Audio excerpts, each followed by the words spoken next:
tuning in to another episode of the Jock and Jill podcast. This is your boy Guru, entrepreneur, super producer from Cold Coffee TV. Yeah, you get it. Run with us or run from us. Yeah, you know the motto. I'm here with your girl, goodness gracious, the gridiron goddess, Joan Madden. What you got for us today, Joan? Not goodness gracious for me. Little me.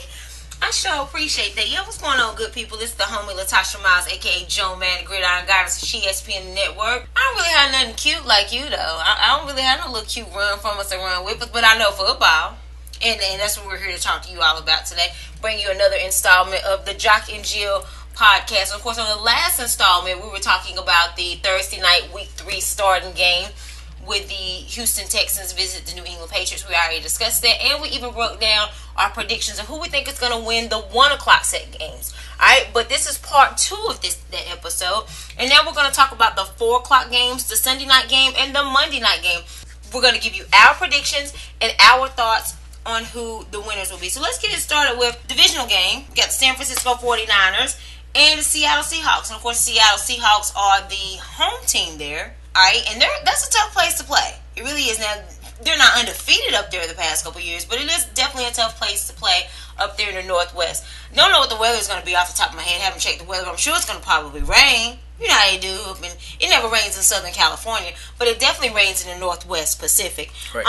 But rain, snow, sleet or hail, shine, whatever the case may be, do you think that Seattle will wash away the 49ers in this game?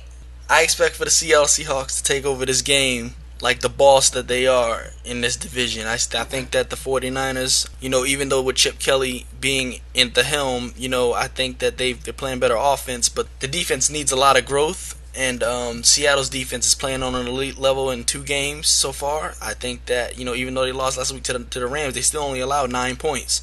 So I think that, Chip Kelly's offense will be shut down this week. I think the Seattle Seahawks bounce back and win this game. Well, I'm going to agree with you. I definitely think that Seattle will win this game. And I've also agreed with you in saying that Seattle will win the division.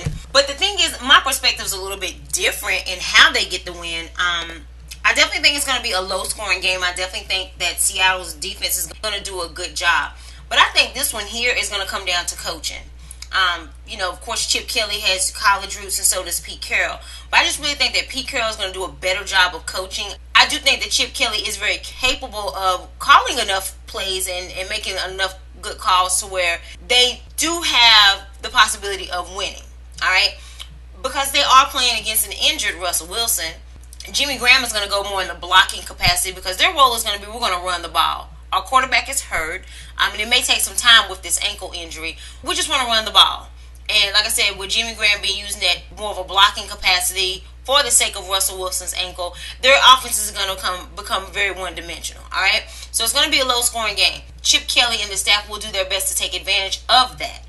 But I just think that Pete Carroll is knowing these things about his team, knowing the ailments that they're coming in. I just think he's going to dial up and just be very strategic and very smart and do enough things to get it done to where his Seattle Seahawks are victorious. And this ain't even about 49ers versus Seahawks on paper. This is Chip Kelly versus Pete Carroll. I give Pete Carroll the edge in this game. I definitely agree with you on that, and I think that, the 49ers are a one-dimensional offensive team right now.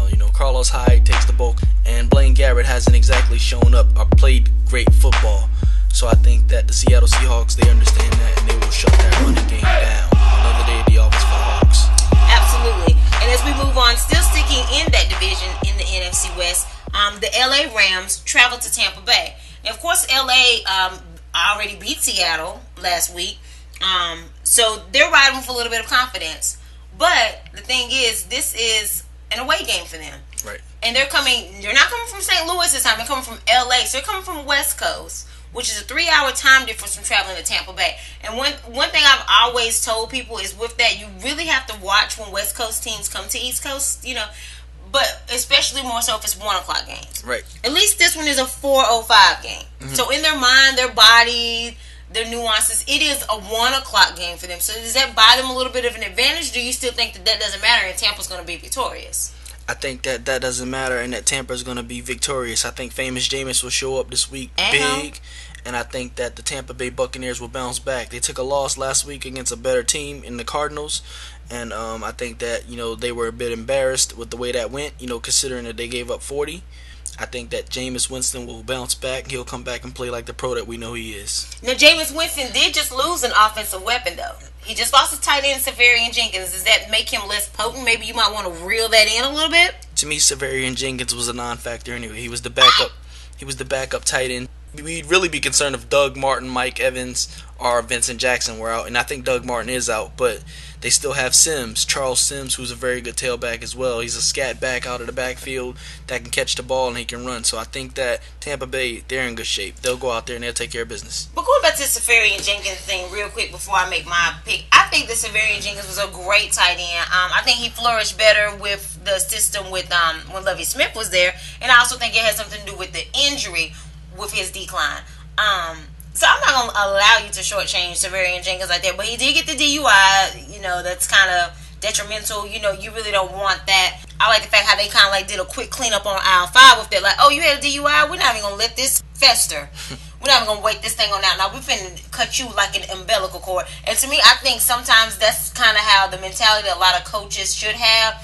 Like, I understand the guilty until proven innocent. Excuse me. I understand the innocent until proven guilty, but a lot of times they kind of makes them a little comfortable. You got to make them a little nervous, and then it's like, oh, okay. Well, once you're found to be innocent, then we'll pay you back. But you got to make them nervous. You got to put some waves in that water a little bit. That's not to say that automatically makes them guilty, but you shouldn't even be put in that predicament anyway.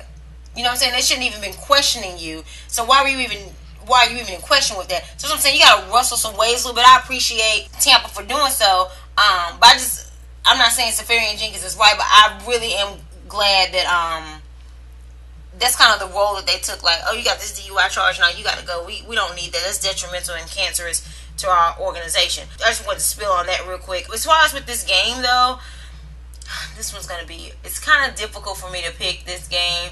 I will give Tampa a slight edge because they're at home. Other than that week 1 game against Atlanta, but that's Atlanta. Like, we all know Matt Ryan's overrated.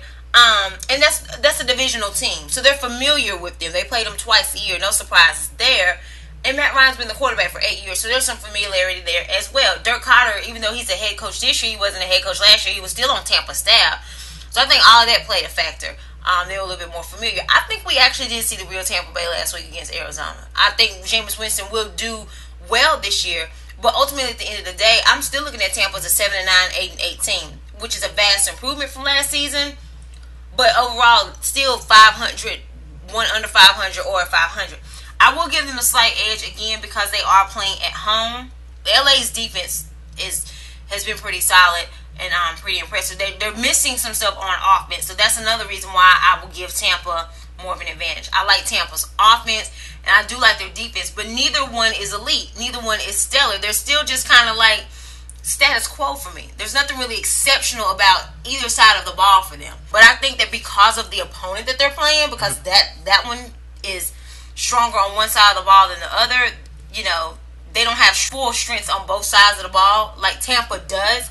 Again, even though it's kind of muddled statistically, I would put them like in the middle for both of those.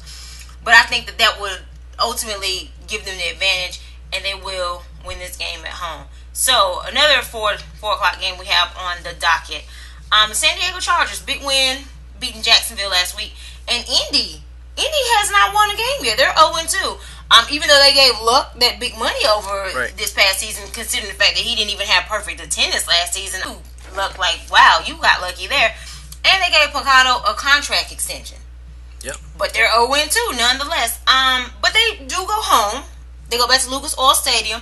And they play a San Diego team who was still minus Keenan Allen for the whole season. Still no Stevie Johnson. I mean, we still really haven't seen all of their pieces develop with Travis Benjamin, Antonio Gates. Still a lot of questions. There's no question in Phillip Rivers and what he's capable of. But there's still kind of some questions in... also, Woodhead's out. I forgot Woodhead's out. Right. So there's some missing components on their offense. Would that be the factor? Maybe Indy does get their first win this season? Andrew Luck and Chuck Pagano be like, oh, it ain't my fault. Did I do that? Them boys, they just collecting that paper and taking losses, and they're gonna take another loss this week because the San Diego Chargers will go 3-0. They go out there. Well, no, they're not 3-0 because they lost to the Chiefs. Excuse me. But the San Diego Chargers will go out there and win this game. I think that they playing some good football. They played well in their first game, even though they lost. But that offense is rolling. That defense played pretty well last week against the Jacksonville Jaguars. The Colts defense is very, very erratic.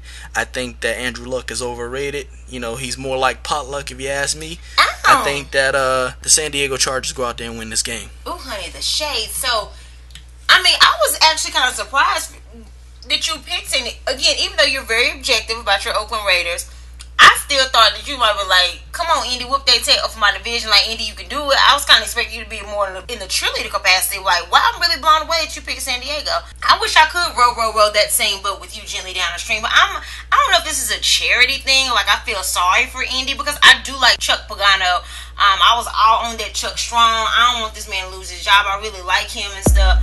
I'm not sold on Andrew Luck, though. Like, you will always be in Peyton's shadow. I don't care that you did go to Denver and beat him in the division championship a couple years ago. You will always be in Peyton's shadow. And when they finish that statue, I hope that you have to walk by it every day as a constant reminder that you will never be Peyton Manning. And I know that you don't want to be, and that's fine. But those are some big horse shoes to fill, pun intended. You will never fill those shoes. I'm going to remind you that you want every chance I get. However, this is kind of a charity thought for me. Like, come on, guys. Really, you're 0-2. Games that you should have won.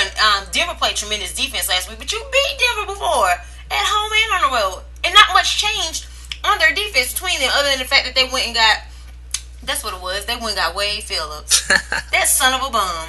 And that's no shade. His daddy their name really is Bum. Son of a bum. Bum Phillips that's his daddy. Right. So no shade there, but that might have been the difference maker with Denver last week. But anyway, back to with this game here, I'm just gonna roll with y'all because I hope y'all win.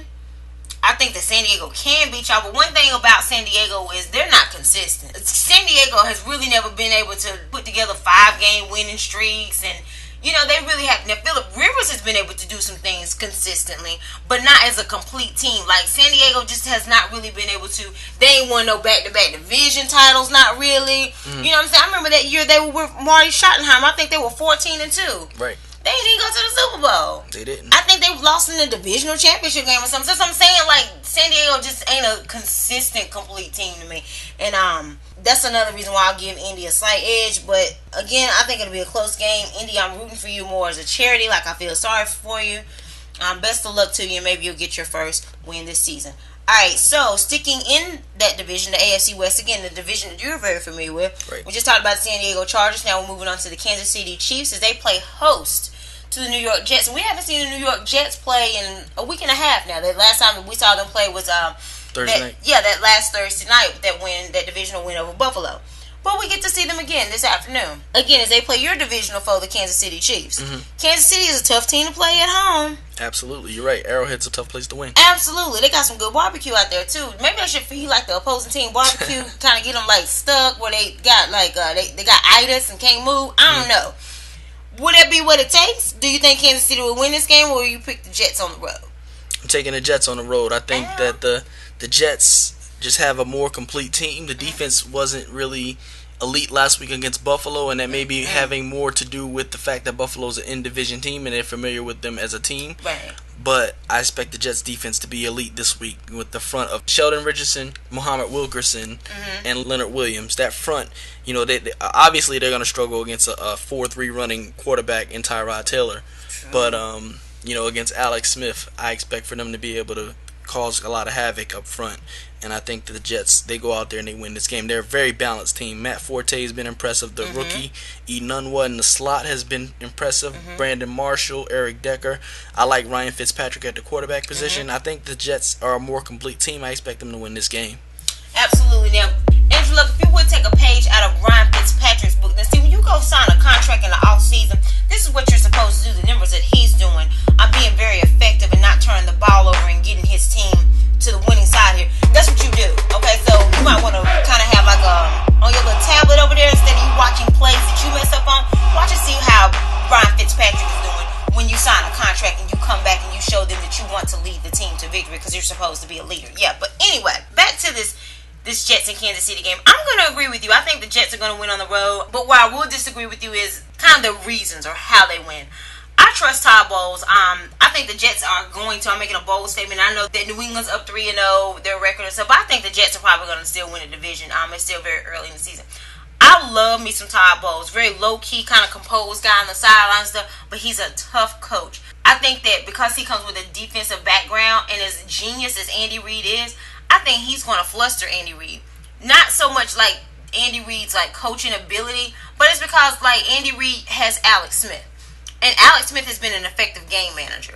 And I think that that's going to be something that Todd Bowles is able to pick on. Right. And do so effectively. Because Alex Smith really is not like a complete threat. Right. Even to the point, I'm going to tell you how much of a non-threat that Alex Smith is. Everybody I'm seeing how Revis Island been sinking. People been out there drinking Mai Tais on Revis Island. Things of that nature. Everybody been seeing it. Yep. But that's not going to scare Todd Bowles because even though you think that Jeremy Maclin might finally get some deep balls and things like that, Alex Smith isn't capable of that. Alex Smith does not throw the deep ball. Right. And when he does, he throws it terribly. So that's an advantage for Todd Bowles. See, he's not worried about that. Whatever Andy Reid wants Alex Smith to do, like, hey, man, we want you to throw that deep ball. Real Reeves is struggling. He's not going to be able to do so. He's not going to get it done. Right. So that's going to take away a part of any offense that anything like that advantage that Kansas City could have, they won't be able to execute on it because of Alex Smith being the quarterback. Right. And I think that goes back against the Jets' favor. They're going to run the ball. It don't matter that great defensive front that they have with Derek Johnson, Tamba Ali. It don't even matter. They still going to run the ball. Matt Forte in his 30s, and he been running the ball 30 times. Like, yeah, that's what Herm Edwards used to do with Curtis Martin. We hadn't seen that in a while. So they're going to run the ball. That's their philosophy. They're going to run the ball. They're going to play defense. Yep. It don't matter what you bring to them. They're not going to change that philosophy. They're not going to make those adjustments. Yeah, they're balanced, but they're not going to adjust from their plan. It doesn't matter. And they're probably going to win no matter what you throw at them. Again, I like the Jets. I like the philosophy. I like the attitude of this team. I'm going to even go back to like what 2007 about to call me and tell me they want their word back. But I like their swagger.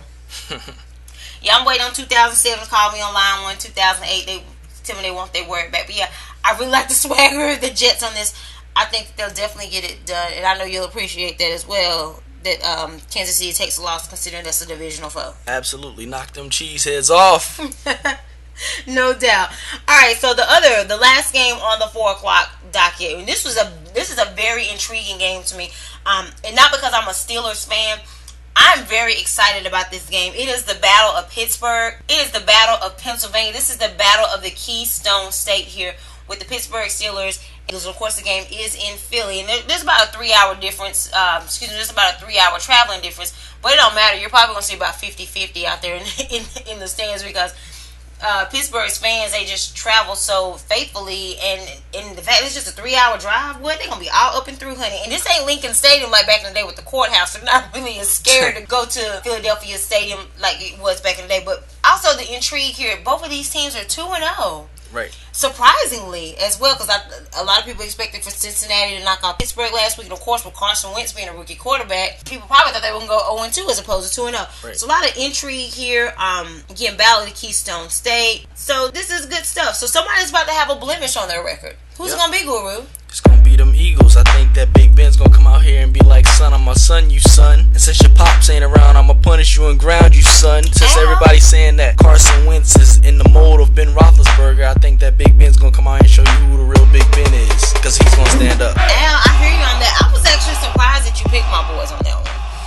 Because I know you're not really feeling us. And that's fine. That's great. Congratulations to you. I thought also you were going to maybe pick Philly because it's at home. I don't know. I'm really surprised. I appreciate the pick, but I'm really surprised with that.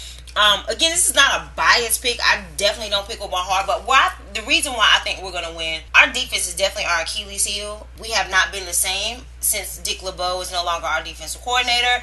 Since we lost Ike Taylor, since we lost Troy Polamalu to retirement.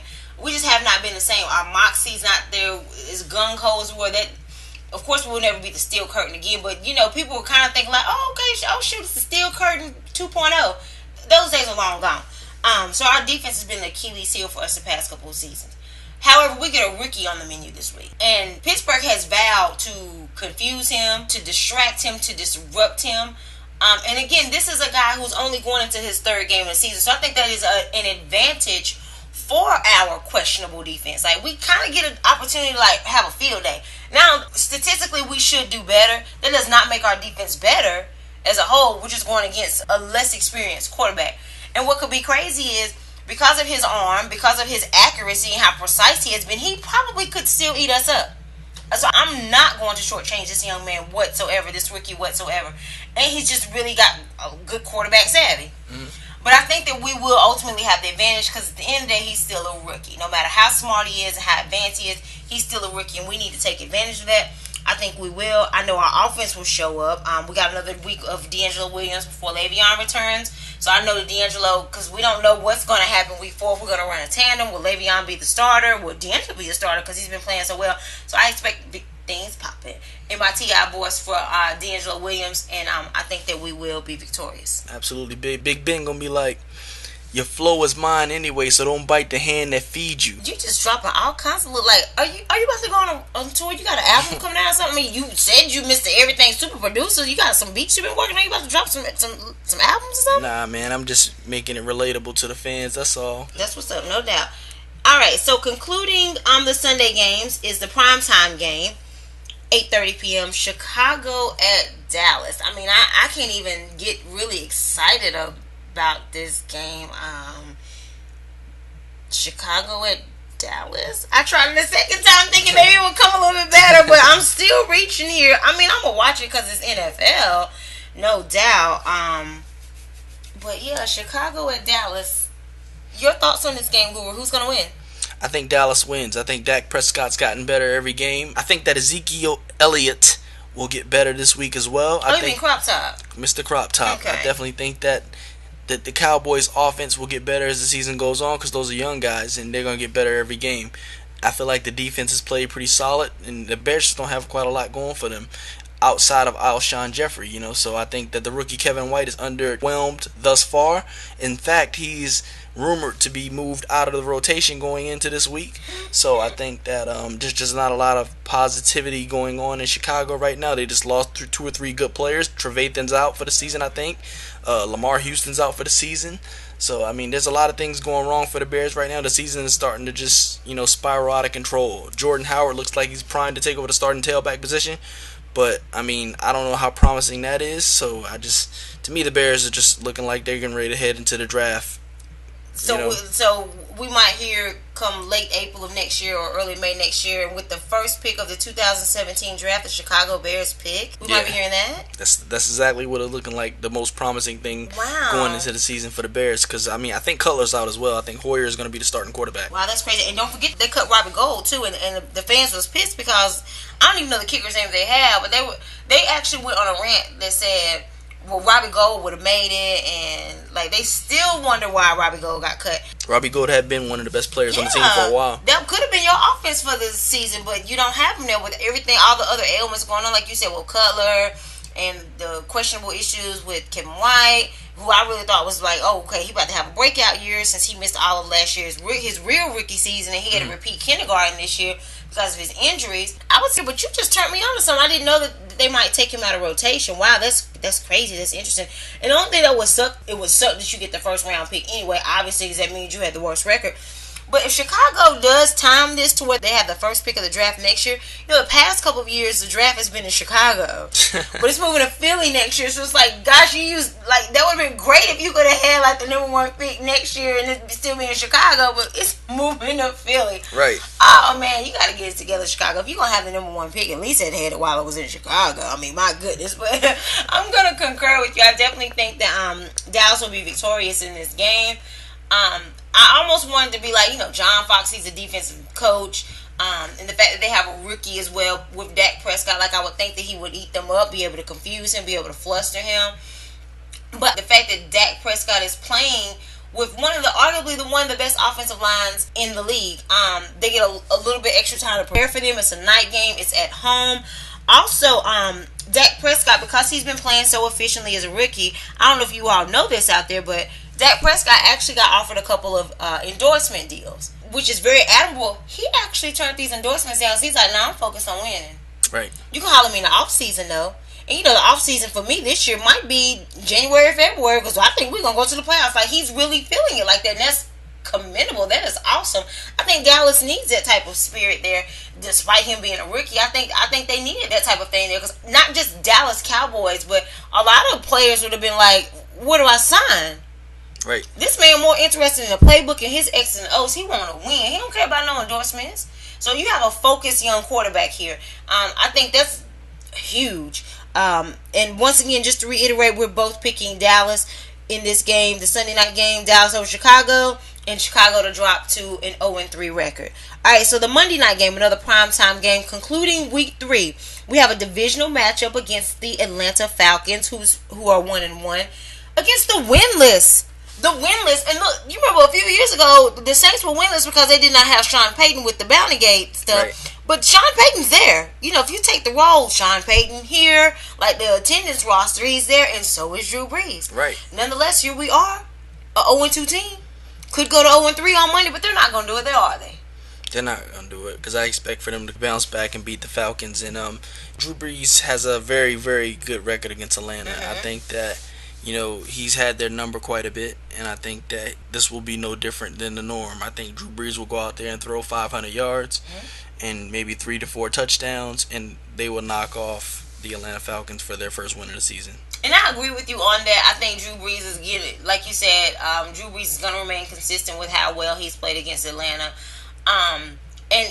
But the thing is, though, on the opposite side, I mean, New Orleans has surrendered a lot of points. I mean, you're familiar with that. Even your week 2 win over them in New Orleans, you guys put up 35 against them. And also, New Orleans used to be that place where, like, you ain't winning in New Orleans. Right. If you're the away team, yes, you can. Right. So Atlanta, like, don't let that deter you, of course, because you play them twice a year, and so you always play them at home at least. You always play them in New Orleans at least one time a year. You're familiar with this stadium, and it's so familiar, in fact, that just like theirs is called the Mercedes-Benz Dome, you're going to have your very own Mercedes-Benz Dome next year. Like, that's how familiar you are with them. Like, yours is going to look like theirs, and it's going to feel like theirs. It's even going to be named after theirs. So you go on ahead and you keep on practicing and warming up there, because now it's going to be like home away from home for you. And I mean that literally and figuratively.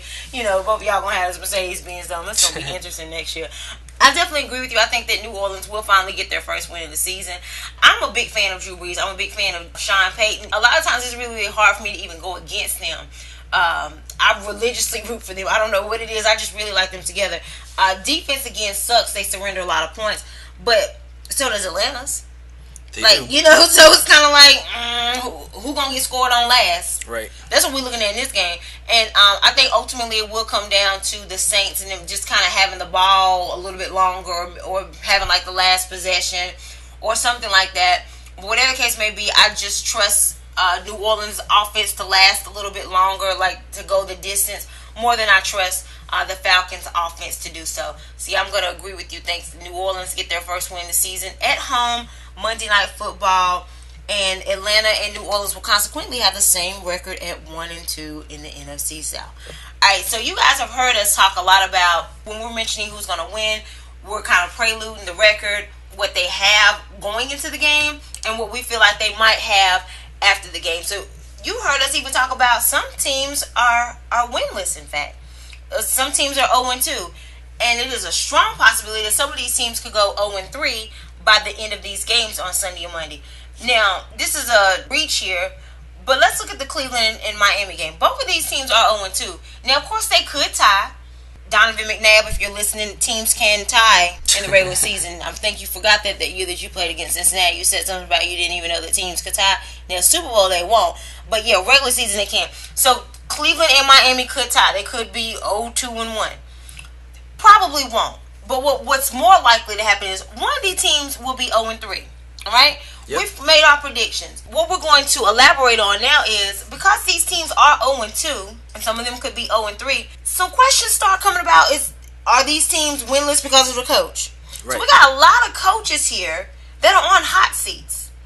Seat lukewarm right now. Right. But we could have our first Black Monday as early as week 3 this year. Yeah. Usually it happens like week 7 or something, but we might see it week 3. Off with the head. Exactly. Decapitate them, exactly. So with these teams that are 0-2, we're looking at Miami, Cleveland, Buffalo, Jacksonville, Washington Redskins, Chicago Bears, New Orleans Saints, and the Indianapolis Colts. Now, Guru, because you're such a scientist when it comes to these things, 8-0-2 teams, right? Yep. If any of these teams go 0-3, do any of these coaches get fired on Monday, and who?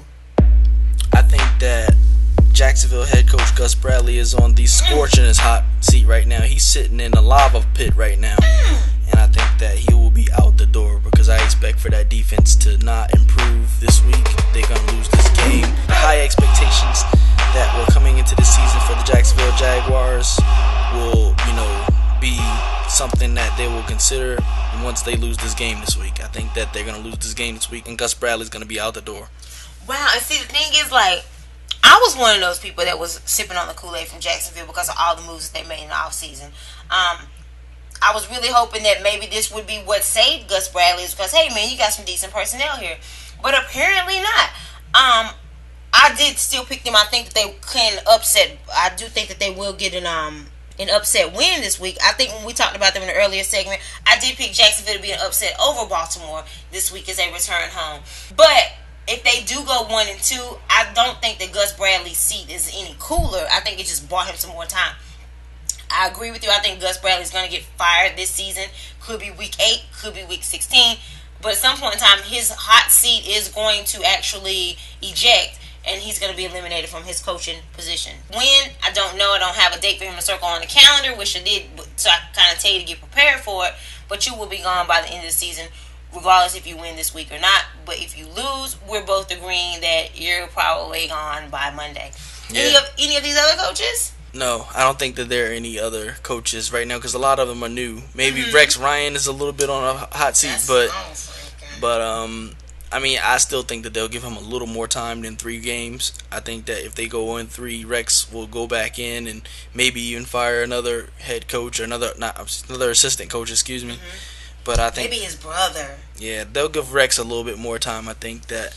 Than 3 games. Now, because of his cachet, I think that Rex will get a little more than 3 games. I think that the rest of the coaches are all kind of new out, maybe outside of Sean Payton, and Chuck Pagano just got an extension. Hugh Jackson, Adam Gase, those are new guys. The Redskins just came off a playoff season. I think they'll excuse Jay Gruden. John Fox is kind of still new to Chicago. He's still building the team. They're going to give him probably a 3-year window to get that team together. I don't see anybody else being on a hotter seat than Gus Bradley at this point. Absolutely, I totally agree with you on that. But the one thing I'm disagreeing with you on, like Chicago, with them, I know what John Fox is trying to do, some of the moves he made with going out and getting Trevathan and stuff, but of course Trevathan with his injury status and stuff. I'm going to say boldly, unfortunately, because of the demise of Jay Cutler. Let me go ahead and just put out the prelude. Jay Cutler has been called the worst quarterback in the NFL by Stephen A. Smith, and I'm somewhat starting to agree with that. He does not have any killer instinct. He seems like his work ethic is there. Sometimes it seems like he don't even want to be there, and he doesn't have Brandon Marshall anymore. And again, the breaking news you just told me about with Kevin White and stuff, and then they have no running game. I mean, you think they miss Matt Forte? And do you think Matt Forte misses them? Absolutely not. Absolutely. And so they definitely miss Matt Forte, and he doesn't miss them. So they're really struggling right now. I hope not, but I'm just saying, it's going to be a long season for Chicago. If Chicago finishes with this 2-14 record, 3-13 record, that kind of thing, especially when people kind of thought that maybe Minnesota would tank with no Teddy Bridgewater, no AP, and it looks like Minnesota might be alright, and that's in their division. Yep. So there's nobody. It doesn't look like they're going. It looks like they're going to be the lowly team there. Yep. I think if Chicago does not win more than 4 games this season, John Fox is up out of there.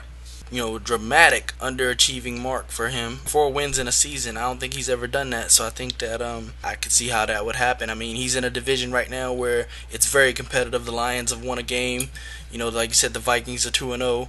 The Packers are 1-1, so they're in a division where 3 teams are competing. Even though the Lions probably don't have a chance, they're still in the mix of things. So I think that they could rattle some stuff up in the division. Right. So I mean, right now we're in a division where I'm sure the owner's looking at it like, well, these other teams, they're not that much more talented than our team. Right. Why are they competitive and we're not? And you're absolutely right about John Fox. I don't think he's had that bad of a record, but I would like to point out, because I'm petty at times, especially when it comes to this football stuff. Even though John Fox hasn't had that bad of a record, the 2 times that he did go to the Super Bowl, he has been 0-2. But to top that off, the 2 teams that he coached and lost in those Super Bowls, and they played each other in the Super Bowl without him this year. Again, I was just being petty Rupskin right there, but I just wanted to point that out while we were talking about John Fox's coaching resume. Maybe he just might need to just go back to being a defensive coordinator. I really don't. I mean, he hadn't really done a lot to shine to me as a coach. Like, I can't really say, oh, this is a Hall of Fame coach right here. Right. Even though he went to 2 Super Bowls, I can't give him that much credit. And I think he is still going to struggle in Chicago throughout other periods of the season. And I hate it for him because, again, I think a lot of it has to do with, like, his quarterbacks kind of making him look bad. Plus, Jay Cutler lost to Adam Gase.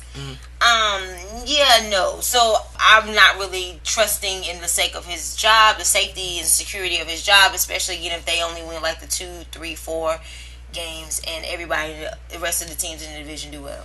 I kind of believe in John Fox. I think that that he's working on building up that defense, and obviously he needs a tailback. I mean, but from his years in Carolina, they leaned on Steven Davis as a running back, and they had an elite defense. I think that's what he's trying to do in Chicago. He's trying to build up that defense, and they need a workhorse tailback that can take all the carries. So I mean, and Jay Cutler's definitely a better player than Jake Delhomme. So I think that I think that's what he's looking at, when he looks at that team. And with Jay Cutler there, I don't think he's, looking at Cutler to be an elite quarterback. I think he just has to not throw the game away, which, I mean... Well, they should have never fired Lovie Smith, because I do recall Lovie Smith taking Chicago to a Super Bowl. I mean, he lost it, but he was there with it. He's done better than what John Fox has turned out to be. But also, though, it seems like the stars are kind of aligned for Chicago to fail. I mean, they've already started by changing the logo. They're no longer the Chicago Bears. They're now referred to as the Chokin' Go Bears. Also, a unique coincidence came up to where the letter C in Chicago... it also looks like the top of a toilet seat. So people are just trying to kind of say like the coincidence in the C from Chicago and the top of the toilet seat. You do the math on that. I don't even want to allude and complete that thought. But as you see the visual here, you see what we're talking about here. Also, the cameramen strategically and successfully, like I saw this a few weeks ago at a college game. I don't remember the 2 teams, but the guys that were sitting down, one of them's last name was Samuel. The guy he was sitting beside, obviously there was more than one Jackson on the team because he had L. Jackson. So it was strategically placed. The cameraman was perfect. Whoever did that needs a raise. Had them beside each other as Samuel Jackson. It was brilliant. Monday night, a similar situation happened where Jay Cutler was standing beside Fales. And the cameraman caught Cutler Fales. So the stars are kind of aligned. Like John Fox, quit before you get fired. No, because then you might not get unemployment benefits. Right. Maybe not. But as quick as, how it goes in coaching, you get fired on Tuesday, you get called for an interview on Wednesday, you got the new job on Thursday, so you'll probably be all right. Chicago, maybe not so much.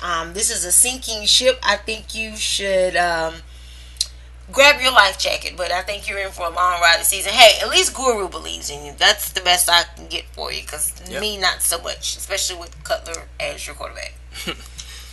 But nonetheless, that's our thoughts on the coaching situations. And also, we gave you our breakdown of who we think is going to win the 4 o'clock and the primetime game and the Monday night game for week 3. You guys be sure you continue to check us out. Show us love. Bless us with your presence. We appreciate any comments, shares, feedbacks, emails, text messages, smoke signals. You can drop it off in the mail with a stamp on it if you want to. But hey, it doesn't really necessarily have to get that drastic, because we're just going to go ahead and eliminate all that for you and let the people know how they can reach you, Guru, and Cold Coffee TV. Follow me at Cold Coffee TV on Twitter. Like us on Facebook at Cold Coffee TV. Or check us out on YouTube, Cold Coffee TV or Cold Coffee TV News. Run with us or run from us. No doubt. And again, this is a very modest and coy guy, but I'm going to... actually just talk a little bit more about his resume. Look, if you guys need anything associated with bar mitzvahs, if you need photos taken at your weddings, any type of videography or production, this is the guy that you need to hit up. And I'm not just saying that because I'm sitting beside him. I mean, wholeheartedly, this guy really, when he said at the beginning of the show that he's a super producer, entrepreneur, he ain't just talking just to blow oxygen out because it sounds good, or like he wants to hear himself talk. He's being very sincere and serious. So again, if you have any of those needs that you need fulfilled, this guy's the guy that takes care of it. You can even bundle all this stuff. Like, you don't need a photographer and a videographer and a producer. He makes beats too. You can knock all that out in one, and we'll get you a nice, great bundle package and everything. So it's gonna be economic and efficient, and it's your one-stop shop destination. Again, he ain't gonna tell you all that, but that's okay. Let the work he's done, I'll speak for it. Alright, and as for myself, I'm Latasha Miles, aka Joan Madden, the Gridiron Goddess, SheSPN, the network. I can be reached on Twitter and IG at she_SPN. Again, that's at she_SPN. On Facebook at Latasha Joan Madden Miles. Again, on Facebook at Latasha Joan Madden Miles. On YouTube, it is SheSPN, the network. You'll be able to see some of the independent projects I've worked on, some of the awards, some career highlights. So you guys, it's kind of like a visual resume. Let you guys know I'm not playing. I'm legit. Like, seriously, this is a hobby. This is a craft. This is a talent. Like, I ain't just doing this for recreational purposes. I really got a couple little tricks up my sleeve, a couple little gifts that the good God has given me. So I'm not playing. And also, the email address is shespn336@gmail.com. Again, shespn336@gmail.com. If you need fantasy football advice, if you need a paper reading, I know some of y'all in school, I'm your one-stop shop destination for those things. So we got Guru for your visual aid, Tasha, your work studies and your study hall, your papers written, and your fantasy football advice. Alright? Anything else you want to add for the good people, Guru? Shout out to Raider Nation. Now look, last week you said that y'all lost. It doesn't mean I'm going to take it back. I think that we're back this year, and it's just time to be excited, as a Raider fan. Shout out to Raider Nation. Okay, I was just being superstitious, but maybe you fixed it because you said it twice. Maybe that's what it was. Now, this week you said it twice, so don't say it no more because you go back to odd number, you might throw it off. We're just going to stop with 2. Absolutely. Alright, no doubt. Alright, good people. Thanks again so much again for tuning in to the Jock and Jill podcast. We appreciate you again. Likes, shares, comments, any of that things. We embrace it and welcome with open arms. You guys enjoy week 3 of the NFL season. We'll catch you next time, and we're out.